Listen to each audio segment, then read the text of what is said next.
brown or black or yellow person to be seen. And that changed when Jews pushed for multiculturalism. And the Jews that pushed for multiculturalism are living in Israel now. They're not living in Australia, so they're all pissed off. And now, I feel like I'm a minority, because I am a minority. I have here, this was nice enough to deliver to me, to my unit apartment block. CBD is now one enormous Chinatown. Because it is. The stats here, more CBD residents were born in mainland China than any other country. Only 14% of people here were born in Australia, whereas 25% were born in China. 40% of people identify as being Chinese, not Australian. Mandarin is the top spoken language. So basically, whites are in a minority. English, not so hot here. And this is the new face of the CBD. Chinese people. Ms. Liu said CBD Chinese population was growing so quickly that native Chinese speakers did not have to learn English to get by. My parents don't speak any English, and when they came to visit me, they were able to get around easily because there are many people speaking Mandarin here.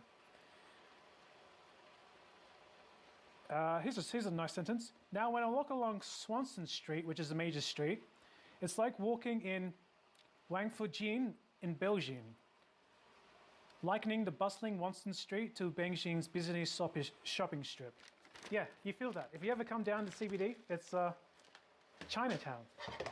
And another 10, 20 years of this, there's not going to be a white identity in Melbourne, which is odd because there used to be a white identity, a very strong white identity. And it's something I'm not happy with. Like, I don't want to live in China. If I wanted to live in China, I'd go to China and live there. I want to live in Australia, which is the Paul Hogan or the crocodile hunter, white Australia. And it feels like that's been taken away from me by some fucking Jews. I'm not so happy about that.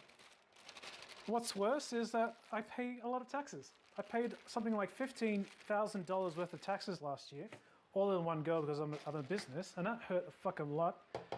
And it's going to immigrants. They're teaching immigrants they're subsidizing immigrants. And feminist groups. There's a feminist coding group, front-end developers, which is what I do, or part of what I do. And the government are subsidizing them because they're females, and they want to balance the gender gap between developers. They're literally forcing me to pay money to pay my competitors to push me out of the market because I'm a male. And it makes me so fucking angry. And white men just don't have a voice. They don't give a shit. They just pay a wallet to these people, and women don't give a shit. Feminists don't give a shit. Every time I walk around in the city, there's graffiti saying how much men suck and how that we all need to die and that there's a rape culture. I just hate this fucking city so much. But it looks like it's happening everywhere. In Europe, in America. I care about white people. I care about white identity. And I don't want to see Western societies become multicultural shitholes just because there's no actually a good argument why we should give up our heritage and our culture and our ethnicity for multiculturalism, other than multiculturalism is a strength. Like, yeah, I haven't seen that. It's not a great feeling learning English, speaking English, going through all these schools, getting indoctrinated by Australian culture, liking Australian culture, believing in Australian nationalism, and then walking outside and finding out that you are a minority and your city is becoming a giant Chinatown. Well, that's bad. I want to fight that. I want to stop that or slow it down. And that's why white nationalism is a thing. Now, white nationalism. Why is white nationalism a bad idea or an evil idea or an immoral idea? Do I have the right to choose who I marry? If I want to just date white girls, is that bad? Is that illegal? Is that immoral if I just want to date white girls? I think everyone would say that's not a problem. Now, how about if I wanted a roommate in this tiny studio apartment? Would it be legal or moral for me to say, I only want white people to apply. I have to check the law, but from what I understand, that isn't illegal. So that's like a white nationalism in my room. Well, what about if I built a company and hired an office and I only wanted to hire white people because I prefer white people because I'm a racist piece of shit? I'm a bigoted racist piece of shit. Would that be allowed? No, that's against the law. That's against the racial laws. What about if I build a building and only wanted to fill it with white people? What if I build a gated community and wanted to only have white people in there? What about a town or a village or a city-state or a state or a nation? If you said yes to any of these, then white nationalism is fine. What if people in Europe are sick of being democratically replaced and sick of the vans of peace and seeing their children and nieces splattered against the concrete by peaceful, intolerable Muslims that we should all love and respect?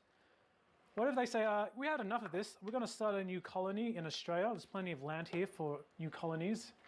We're going to work out a deal with the Australian government and settle on the west coast of Western Australia, where there's not much people, and start a white colony there. They should be allowed to do that, right? Homesteading, white people. Well, if you support that, then you support white nationalism. That's not so evil, is it? That's not so Nazi, is it? That's not so white supremacist, is it? That's what white nationalists want. And if someone wants to do that, I'd support that, and I'd probably join and homestead with it, because I'm sick of this multiculturalist shit. If I had a choice, I'd be sticking with my own kind. And apparently, I'm a bigot, a racist bigot for saying that, and I deserve to have my face smashed in by this communist fucking filth.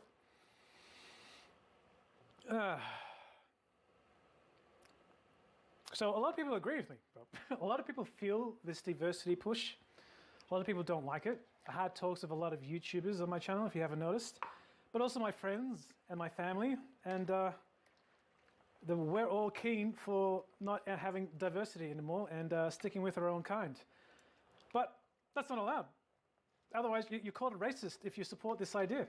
They're called Brave the World a Nazi. Brave the World, a Nazi, her.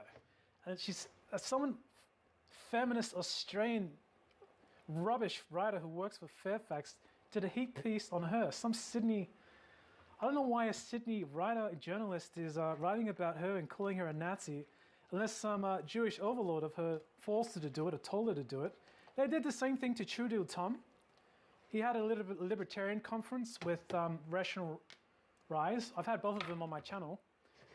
And they just straight out called him a Nazi, a far-right extremist, for being a libertarian, and talk about anti-leftism. And I think that a bit of racial issues in there as well.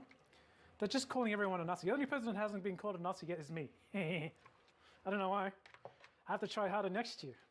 Apparently people haven't seen my Jewish question.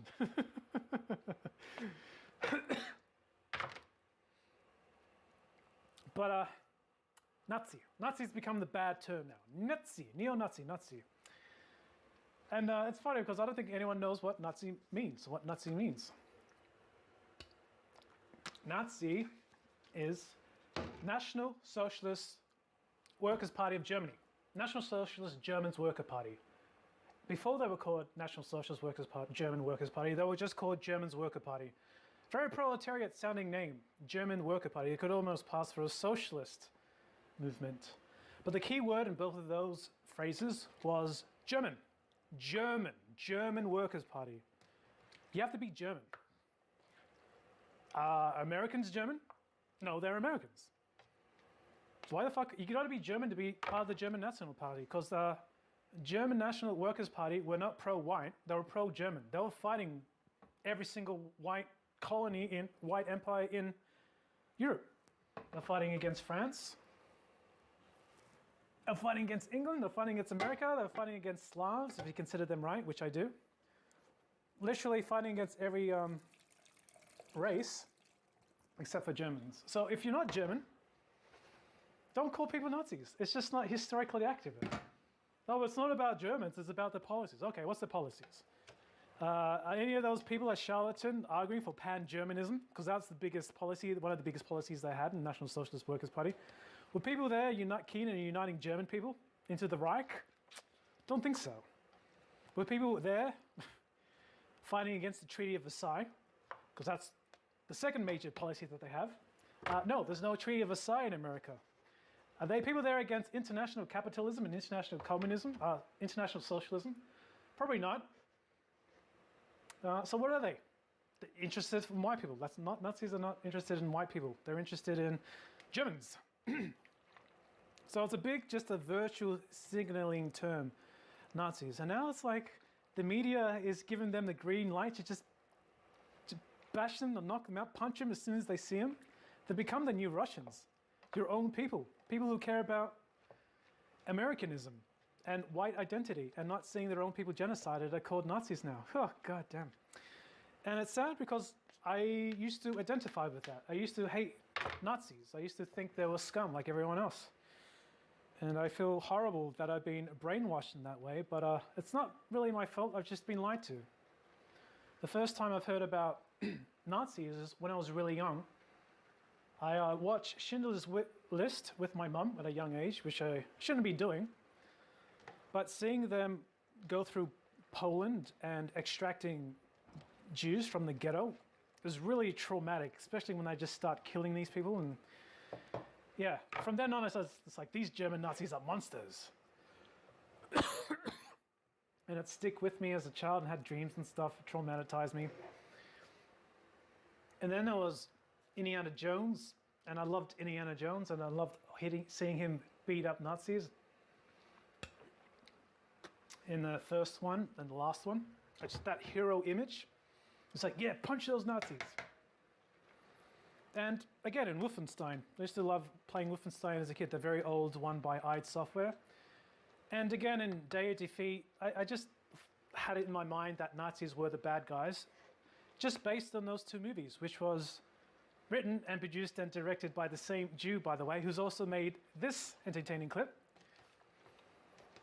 So it's almost like some ethnic group pushing an idea that's saying nationalism, socialism, and being bad people. It's almost like it's done on purpose. Why would they do that? I don't know. Why would they do that? It's almost like they're trying to push a narrative. All Western countries suffer the same circumstances when we're confronted with this refugee problem. Why are we all faced with this expectation to take in all of these refugees? Just us, not China, because of care not for Africa. other human beings? Care for other human because beings. it's the penance we pay for turning away Jewish people when they were trying to flee persecution. Penance, It might also so be our revenge. involvement. Yeah, the only way I got out of that conditioning was working on the Jewish question. And the Jewish question presentation I made almost a year ago now, it seems like a distant memory now, it really gave me red pill after red pill after red pill. The biggest red pill was learning about the Balfour Declaration. Probably the most important document ever produced for Europe in that time period, and that was the first time I've heard about it. And why hasn't anyone told me about the Balfour Declaration? People are going out of the way to tell me about how 6 million Jews died and turned into social landscape, but no one's told me about the Balfour Declaration. Probably the most important document relating to World War I and II and Israel and Jews and the whole Holocaust question. It opened my eyes that there's real historical events that people have lied to me or not been honest about and have been kept from the goys on purpose, it seemed. So I went ahead and read Volume 1 of Mein Kampf. What a segue. I wanted to read it for the Jewish question, but it was just too long. I didn't have enough time, but I got time now. And I found that if you go to Wikipedia and do a search on Mein Kampf, the first thing I'll say is, this is an anti-Semitic document, which is all about Hitler's anti-Semitism. And there's hardly any Jewish stuff in there. There's only 1 or 2 chapters worth in there. It's mostly about his life, how he viewed Germany, and just autobiography. And there's some stuff about the Jewish question, but not a lot. Not enough to warrant like an anti-Semitic document. It's not that anti-Semitic.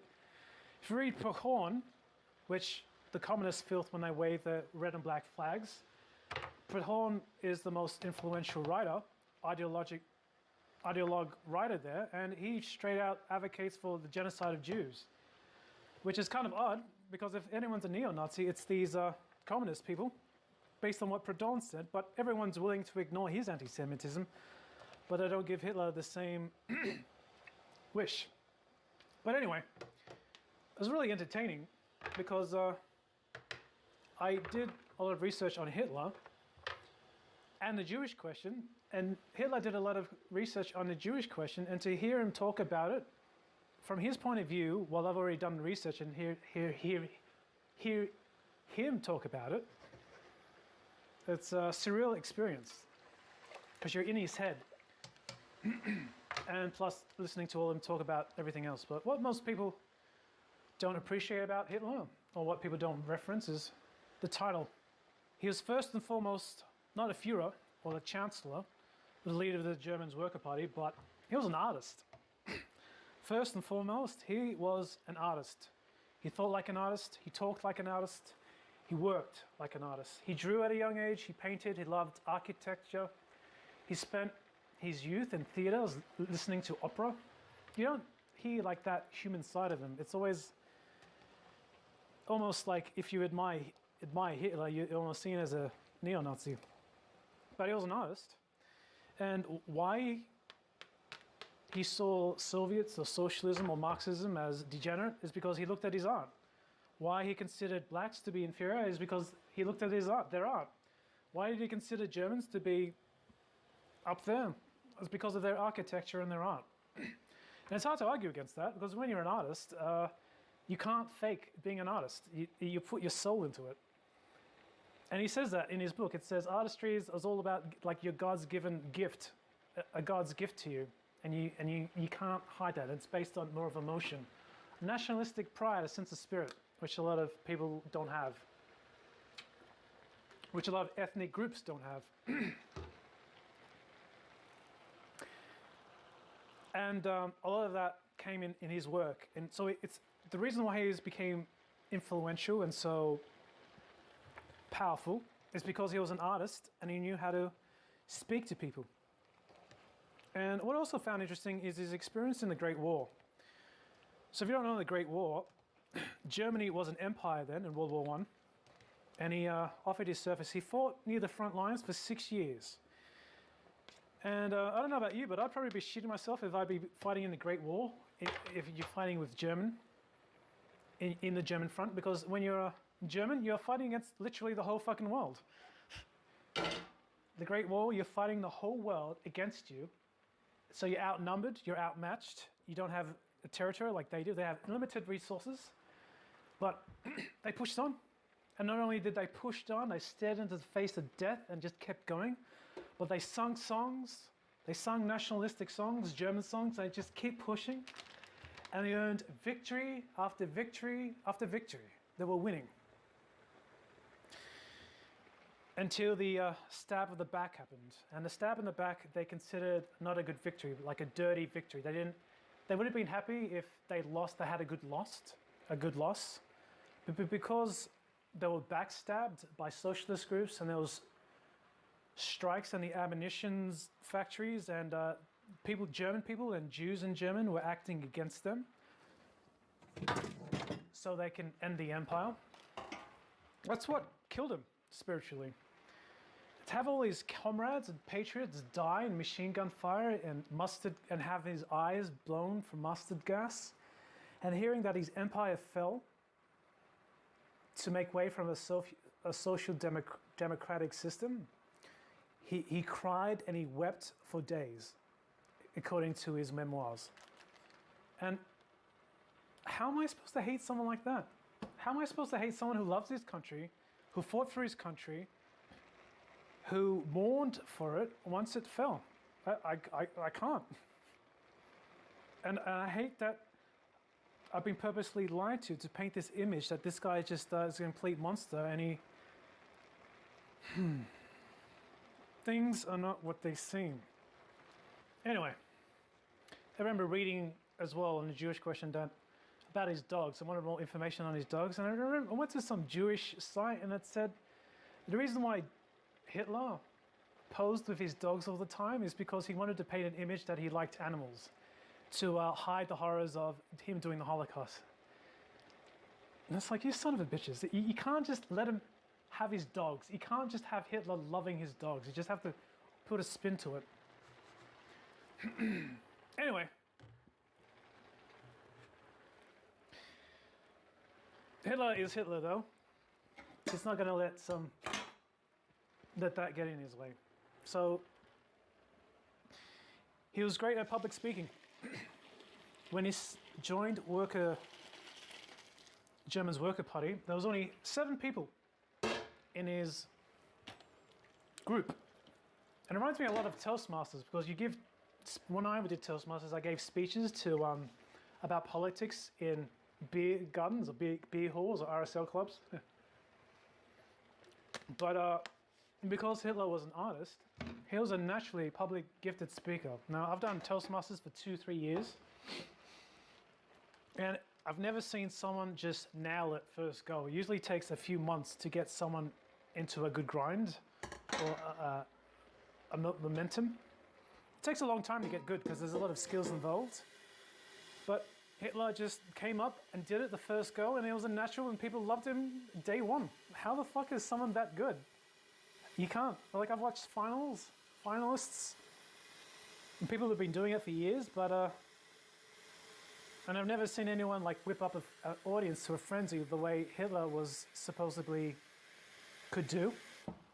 And that was the secret of his success. And his group turned from 7 to 9 to a dozen to 30 until he had to replace the beer halls because it was getting so small. And he created a movement within 1 season. Now you compare that to like Stefan Molyneux or anyone on the internet. They've been doing it for years and they still haven't made anything real. Closest thing we got was Unite the Right, and it ended in a bit of a fiasco. Oh my God. But I think you should, if you guys are serious about this, I think you should read Mein Kampf and his topics on propaganda and his experience in National Socialist Workers' Party in those beer halls. Would be good if you're trying to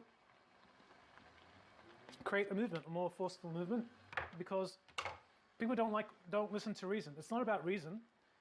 It's not about rationally explaining things and philosophy like I used to think it was. It's about finding people who are dissatisfied, who are unhappy, and inspiring them to be part of a movement, be part of a family. And it's not hard to find people on the sidelines who are unhappy and have lost their way, because white genocide is real, boys, sorry to say, and it sucks. The only thing bad I can say about Hitler, reading his book, is the whole Lebensraum thing. He was very clear in his book that he wanted to invade Russia, or the East, for soil, so they don't starve. Germany doesn't have a starving problem. If anything, they're feeding foreigners who don't belong in Germany very easily, and they're just not facing famines over there because Hitler didn't understand economics, and thought he had to grow everything on his own. Germany mostly imports all their food now. They don't have much of a farming industry over there. They import stuff. And if Hitler understood economy, if you just read a bit of Mises, I think the Reich might still be here today, to the detriment of Germany. But unfortunately, the whole world declared war on them, including America. You know, it pisses me off to see Americans going, "We kick their asses. We punch Nazis." It's hard to respect those people because, yeah, congratulations, you invaded a